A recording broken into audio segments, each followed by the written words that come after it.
All right, now to Iran, where two of the country's most influential leaders are dead following a helicopter crash. President Ibrahim Raisi was killed along with the foreign minister and other officials and crew. The helicopter came down in the northwestern part of the country amid intense fog in mountainous terrain. Raisi was seen as the protege of the nation's supreme leader and helped to oversee the mass executions of thousands in 1988. Iran has not suggested any cause for the crash.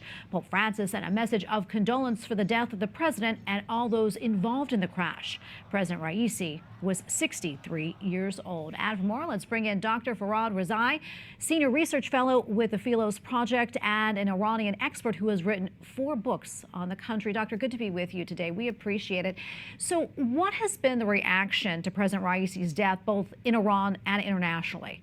Inside Iran, there is a mix of reaction, both from the regime leaders and also from the people. Regime leaders are certainly anxious because they think that his demise of President Raisi and his foreign minister, Amir Abdullahian, may reignite a nationwide protest. So that's why Ayatollah Khamenei, in 2 occasions, issued public statements and said that everything is under control, the country will move on. And by the way, he is right.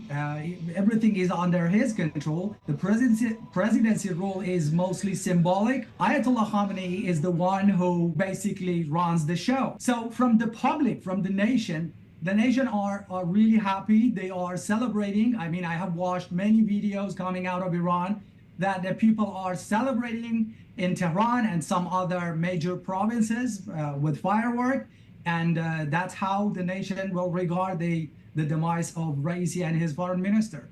Yeah, how do you think the deaths will impact the situation in the region, if at all? First of all, Raisi was one of the figures who many believe was a candidate for succession after the death of Ayatollah Khamenei, the current supreme leader. In my opinion, he wasn't a serious candidate for this position, but certainly he could play a major role in the transition to new leadership. So his demise is a game changer inside Iran.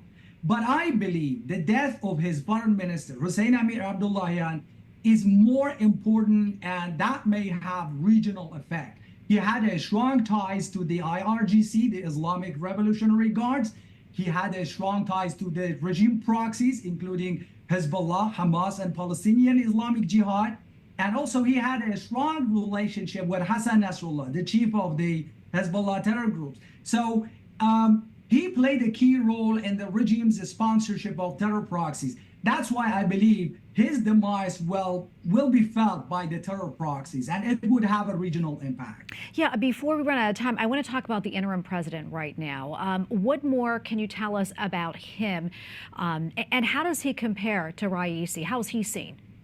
Well, so yes, according to the Iranian constitution, Mohammad Mokhber, who is the vice president, would assume the duties of the presidency, and also a council consisting of him, the vice president, speaker of the Majlis, and also the chief of judiciary would have to organize a new election within 50 days. So this guy, Mohammad Mokhber, is very close to Ayatollah Khamenei, the supreme leader of the Islamic Republic. He is very close to Khamenei's son, Mujtaba Khamenei, who is also a mover and shaker inside the regime.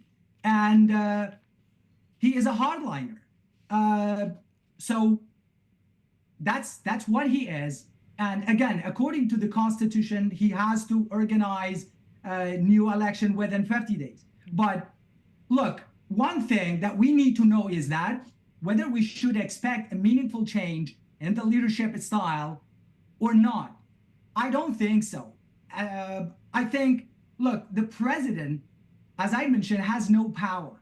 And the real power, the real mover and shaker in the regime is the supreme leader. So as long as Ayatollah Khamenei remains in power, we should not expect meaningful change inside the regime. Well, Dr. Rezaei, thank you for coming on and your analysis. We do appreciate it, sir.